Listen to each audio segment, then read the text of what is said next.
In Irland wird Anfang Oktober der neue Haushalt vorgestellt von der Regierung und man erwartet mal wieder hier einen Überschuss.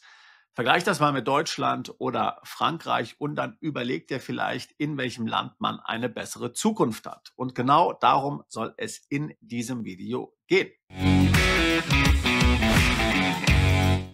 Noch ein kurzer Hinweis in eigener Sache. Am 7. Oktober, wie gesagt, wird der neue Haushalt 2026 von der irischen Regierung vorgestellt. Und genau an diesem Tag, nämlich vom 6. bis zum 8. Oktober 2025, haben wir unser Seminar Auswandern nach Irland in Cork im Süden Irlands. Das ist natürlich Zufall, das haben wir nicht so getimt, aber es zieht gerade viele deutschsprachige Mandanten nach Irland. Warum ist natürlich völlig klar, Irland ist weit ab vom Schuss, weit ab von den geopolitischen Krisen. Ein kleines Land, das neutral ist, das nicht Mitglied ist der NATO, das nur eine sehr kleine Armee hat. Wir haben davon berichtet. Außerdem viele Steuervorteile und mit eigentlich den besten Pass der Welt, mit dem man dann auch im UK leben kann, also außerhalb der EU. Und das nur nach ein paar Jahren Aufenthalt in Irland. Um all diese Dinge geht es bei unserem Seminar in Cork, also ein sehr intensives Seminar, wo wir die einzelnen Vorteile Irlands genau besprechen. Und jeder Teilnehmer des Seminars bekommt dann von uns kostenlos die Registrierung für den Non-Dom-Status geschenkt. Wenn du in Irland damit wohnst, sind deine Auslandseinkünfte komplett steuerfrei, wenigstens für 15 Jahre. Wenn auch du deine Zukunft nicht mehr in Deutschland oder im deutschsprachigen Raum siehst, sondern im Westen Europas in Irland, dann ist dieses Seminar für dich. Auch wenn du dieses Video anschaust, nach dem Termin wird dieses Seminar immer wieder wiederholt. Also schau dir alle weiteren Infos auf unserer Webseite an. Link dazu in der Beschreibung zu diesem Video. Aber nun zurück zum eigentlichen Thema. Die Meldungen in der EU könnten nicht unterschiedlicher sein. Auf der einen Seite sehen wir Frankreich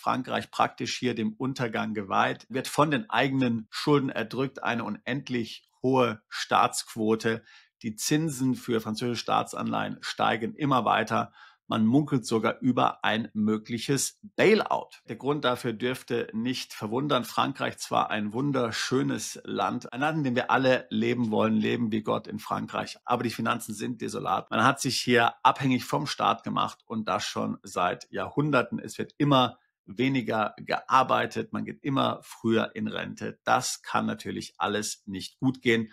Und jetzt wird das Ganze wie ein Kartenhaus, vermute ich, zusammenbrechen. Ganz anders die Situation in Irland. Wie gesagt, am 7. Oktober 2025 wird der Haushalt für 2026 vorgestellt. Das ist ja in den angelsächsischen Ländern, auch in UK, immer dann so eine richtige Zeremonie. Der Finanzminister steht dort, verkündet die Gesetzesvorhaben, die Änderungen, die Steuersenkung, die Steuererhöhung, die es dann im nächsten Jahr geben wird. Und das Ganze wird dann sehr in der Presse breitgetreten. Es ist der sogenannte Budget Day. Von irischer Seite im Gegensatz zu Frankreich gibt es hier nur Positives zu berichten. Das Land erwirtschaftet einen Überschuss und Grund dafür ist natürlich die niedrige Körperschaftssteuer, 12,5% in Irland. Für große Konzerne möglicherweise 15%. Ich sage möglicherweise, weil das ja auch alles momentan unklar ist, da die USA diese globale Mindeststeuer ja hier sehr stark bekämpfen. In Irland haben, wie du weißt, viele amerikanische Unternehmen ihre nicht-amerikanischen Zentralen. Also diejenigen Unternehmensteile, die für den Rest der Welt zuständig sind, außer den USA. Dazu zählen Apple, Google, Microsoft und natürlich auch die ganzen Pharmaunternehmen, unter anderem Lilly, die in Irland das sehr erfolgreiche Abnehmmedikament Mounjaro herstellt, was von dort in die USA geflogen wird. Die Steuer, wie gesagt, ist 12,5%. Früher haben diese Unternehmen deutlich weniger natürlich bezahlt. Man erinnert sich an Dinge wie den Double Irish. Da hat man hier zwei irische Gesellschaften kombiniert mit einer holländischen Gesellschaft. Dann gab es auch noch den Double Malt. Dabei ging es um eine Kombination mit einer maltesischen Gesellschaft. Das alles ist jetzt nicht mehr legal, aber jetzt sind andere Tricks in Irland legal. Das alles werden wir natürlich dann auch erklären bei unserem Seminar.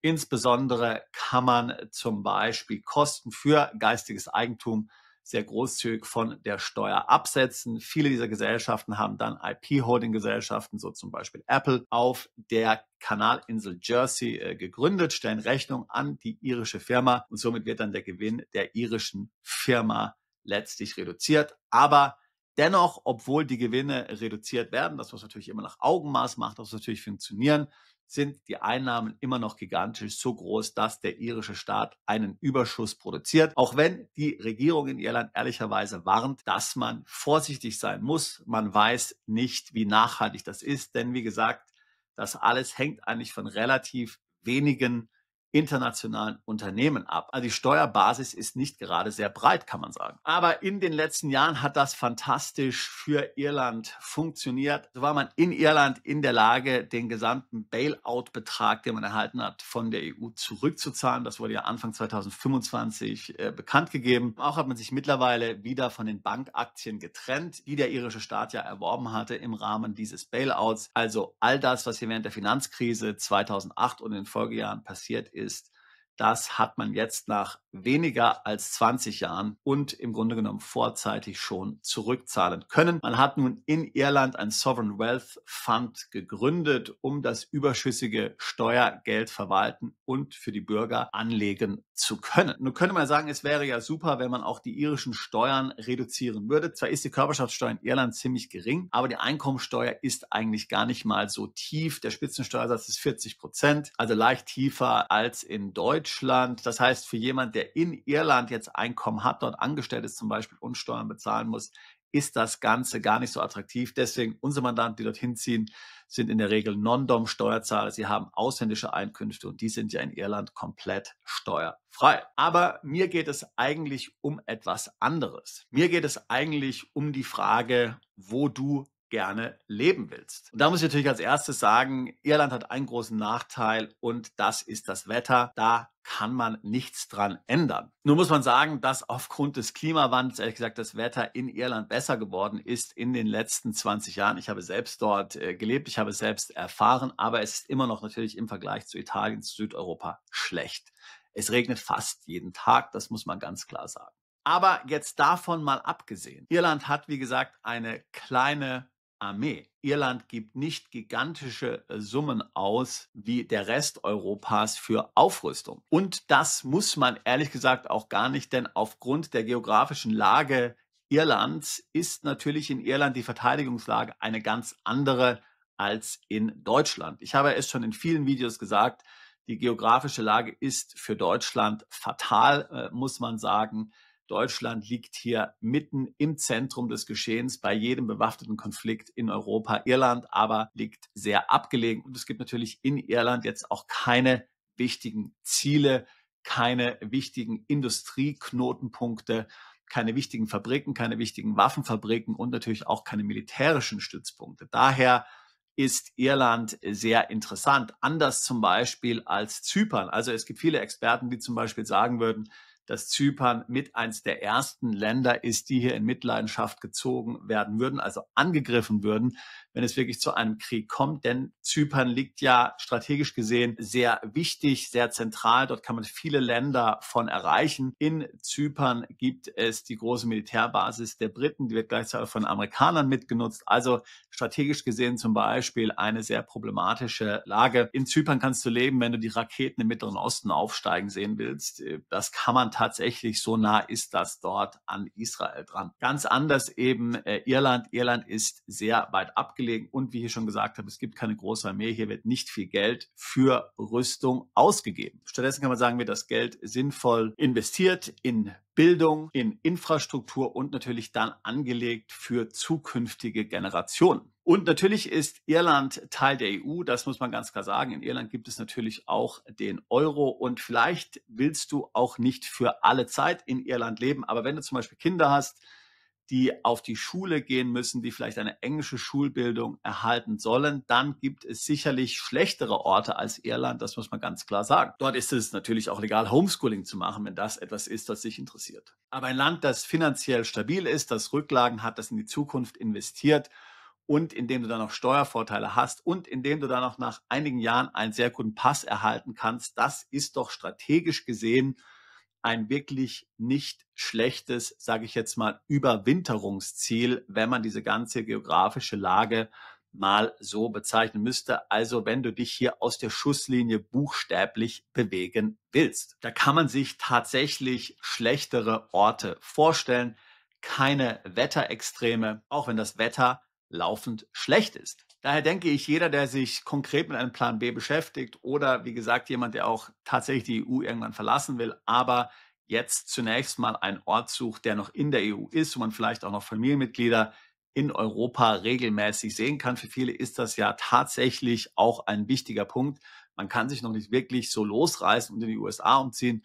Man sucht so einen Punkt, wo man mal zwischen parken kann, der aber vielleicht schon eben internationaler ist, wo es schon sehr gute Beziehungen gibt zu den USA und auch zur angelsächsischen Welt, wo man Englisch spricht. Wie gesagt, für die Kinder auch eine englische Schulbildung erhalten und natürlich etwas, das auch in gewisser Weise noch eine Unschuld, sage ich jetzt mal, bewahrt hat. Und da kann Irland schon der richtige Ort sein. Und deswegen solltest du Irland auf jeden Fall mit in deine Überlegung einbeziehen, wenn all diese Dinge dir wichtig sind und du insbesondere jemand bist, der eine Familie hat. Die meisten unserer Mandanten, die nach Irland auswandern, sind tatsächlich Mandanten, die Kinder haben, die eine Familie haben. Und durch die Reihe durch kann ich dir eins sagen: All diese Mandanten, die nach Irland umgezogen sind und die in Irland leben mit ihren Kindern und wo die Kinder dort in die Schule gehen, die erzählen mir all das Gleiche. Und das ist auch deckungsgleich mit dem, was ich erlebt habe. Denn wie gesagt, ich habe selbst in Irland gewohnt. Alle Mandanten erzählen mir, wie glücklich die Kinder dort sind, wie wohl sie sich in der Schule fühlen, wie gut sie dort behandelt werden von den Lehrern und wie gut der Umgang auch ist mit den Mitschülern und wie erfrischend anders es ist als in Deutschland. Das heißt, ich würde sagen, vor allen Dingen mit Familie kann Irland für dich interessant sein. Auch dort gibt es Herausforderungen zu betonen, sei vor allen Dingen natürlich die angespannte Immobiliensituation. Es ist dort schwierig, tatsächlich Mietobjekte zu finden. Das muss man ganz klar sagen. Da wird man einige Zeit mit einberechnen müssen. Also alle unsere Mandanten haben dort was gefunden, aber es braucht etwas länger, als man es vielleicht von anderen Ländern gewöhnt ist. Also, wenn Irland für dich ein Thema ist und möglicherweise auch interessant sein könnte, dann würde ich mich natürlich freuen, dich bei unserem Seminar begrüßen zu dürfen und dir alles zu Irland, den Steuern und den Lebensbedingungen dort zu erzählen. Oder natürlich können wir ansonsten jederzeit auch ein Beratungsgespräch führen. Den Link dazu packe ich ebenfalls in die Beschreibung dieses Videos mit hinein. Wir tun seit fast 20 Jahren nichts anderes, als uns genau mit solchen Themen zu beschäftigen. Auswanderung, Steueroptimierung und Vermögensschutz im Ausland. Ich würde mich freuen, auch dich alsbald zu unserer Mandantschaft zählen zu können. Bist du Unternehmer, Freiberufler oder Investor? Zieht es dich schon lange ins Ausland? Mach heute den ersten konkreten Schritt in eine Zukunft mit mehr Geld und mehr Freiheit. Buche ein Beratungsgespräch mit Sebastian und seinen Kollegen. Unsere Kanzlei unterstützt Mandanten wie dich dabei, deine Steuerlast legal zu reduzieren, Vermögen aufzubauen und zu schützen und deine persönliche Freiheit zu maximieren. Profitiere jetzt von unserem Fachwissen und unserem Netzwerk. Gehe zu mandatierung.com und werde Mandant unserer Kanzlei.